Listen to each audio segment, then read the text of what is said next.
Bande-annonce d'un film sélectionné au Festival de Cannes. C'est parti. Le film, c'est une sorte de refus de la gravité du monde d'aujourd'hui. Ah, c'est ça les vacances, hein, les femmes, l'alcool, la voiture. C'est un road movie où il y a 4-5 personnes qui partent en vacances et qui vont placer l'amour ou l'amitié au-dessus des contingences matérielles et au-dessus de la gravité de la crise économique du pays. Pourquoi? Qu'est-ce qui se passe? Bah, vous êtes pas au courant? Non, bah quoi? Bah, la rentrée est avancée d'un mois. La rentrée est avancée d'un mois. Le film est ancré dans une espèce de tradition française, de guignol ou des pieds nickelés, enfin d'humour un peu irrévérencieux comme ça. Et donc c'est pas du tout un film réaliste, c'est un film tel que moi je vois les choses. C'est-à-dire par exemple, c'est vrai qu'il y a une société, je pense qu'on est dans une société assez violente. Et par exemple c'est pour ça qu'au début les deux personnages féminins ou deux personnages masculins croisent à chaque fois quelqu'un qui se fait tuer dans la rue. Et puis, parce que je pense que la vie en agglomération, en tout cas citadine, est extrêmement violente. Et donc ces personnages vont fuir, vont vouloir partir en vacances pour fuir cette violence. Et puis cette violence les rejoint petit à petit. Allez, j'ai fini les vacances là. Retournez au boulot, allez travailler. Fais-le! Au départ, justement, en discutant avec Vincent Macaigne, il y avait quelque chose qui ne lui avait pas échappé, c'était que dans le scénario, il y avait de la nostalgie.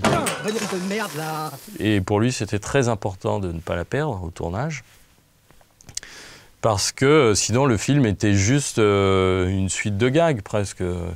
Et effectivement, ça, ni lui ni moi, ça ne nous intéressait d'avoir juste une suite de gags. On a essayé autant que possible qu'à chaque fois ça serve l'intrigue ou que ça serve à caractériser un personnage. Alors la difficulté du gag visuel, c'est qu'on ne sait jamais trop comment ça peut marcher, parce que ça peut très bien tomber à plat. Donc si ça tombe à plat, on le dégage, au montage ça part. Le problème, c'est que si par exemple ce gag est quelque chose qui va servir au scénario, ou qui a un nœud important dans le scénario, un nœud scénaristique qui fait basculer le scénario, si le gag est raté, on ne peut plus s'en passer. Donc je pense que c'est aussi pour ça que dans les films contemporains français, on a perdu cette habitude du gag, parce qu'il y a une grande prise de risque que si le gag est raté, on peut plus s'en passer, quoi. Ou alors il faut faire des retakes. Donc il y a eu à la fois une perte de savoir-faire du côté de la réalisation par rapport à ça, et puis une absence de volonté de prendre un risque par rapport à ça. Et je pense que c'est aussi pour ça qu'il y a beaucoup de comédies de dialogue, par exemple. Parce qu'en lisant le scénario, on voit tout de suite si le dialogue est drôle ou pas. Et du coup, ça va dépendre essentiellement des acteurs. Donc si les dialogues sont drôles, les acteurs, presque, c'est une autoroute, quoi, ça roule. Tu veux un fruit? Non, on m'attend pour moi. Non, regarde, ils sont super bons. Le problème du gag visuel, c'est que, comme c'est visuel, c'est difficilement communicable à l'écrit. C'est un peu comme expliquer une histoire drôle à quelqu'un qui l'a pas comprise, quoi. Donc c'est très fastidieux. La personne, ah oui, d'accord, ah oui, c'était drôle en fait ce que tu m'as raconté tout à l'heure. Donc c'est assez compliqué. Et je pense aussi que c'est pour ça qu'il y a très peu de moins en moins, ou peut-être il va y en avoir de plus en plus, espérons-le, de comédies visuelles, quoi. Il y a beaucoup de paramètres qui sont difficiles à maîtriser. Les gars, je suis désolée, je pars plus avec vous. Je viens de rencontrer un type là, il est trop génial et je pars avec lui. Tu veux dire lui là? Je crois qu'il est déjà parti.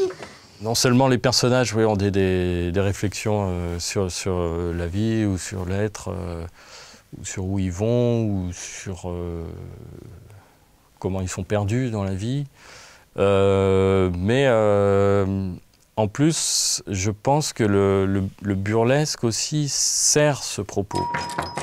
C'est un peu la douche écossaise, quoi, parfois. Donc on passe d'un sentiment burlesque très fort, et puis tout à coup on va passer dans un sentiment de nostalgie, lui aussi très fort, et qui n'a rien à voir. Donc il y a quelque chose de l'ordre du contraste là-dedans. Un bon whisky, en écoutant du jazz qui craque. Parfois, ce qui peut perdre aussi le spectateur.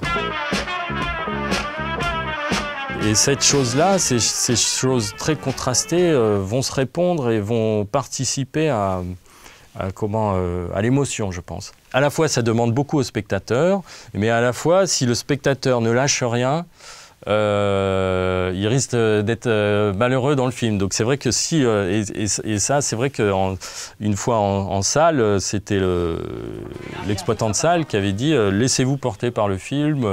Et en fait c'est aussi ça la séquence du bateau de la fin, quoi. C'est-à-dire qu'il faut se laisser porter par les choses pour vivre des sentiments, tout ça.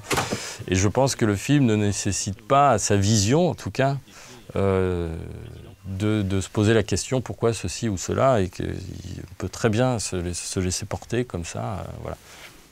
Allez voir le film. Et dans tout ce merdier, Hector n'oublie pas une chose, retrouver Truquette, que Pator croit qu'elle est grecque, sous prétexte qu'elle ressemble à une statue grecque. C'est comme la vérité. Derrière chaque vérité, il y a une autre vérité. Mais alors laquelle est la vérité? La statue ou la fille?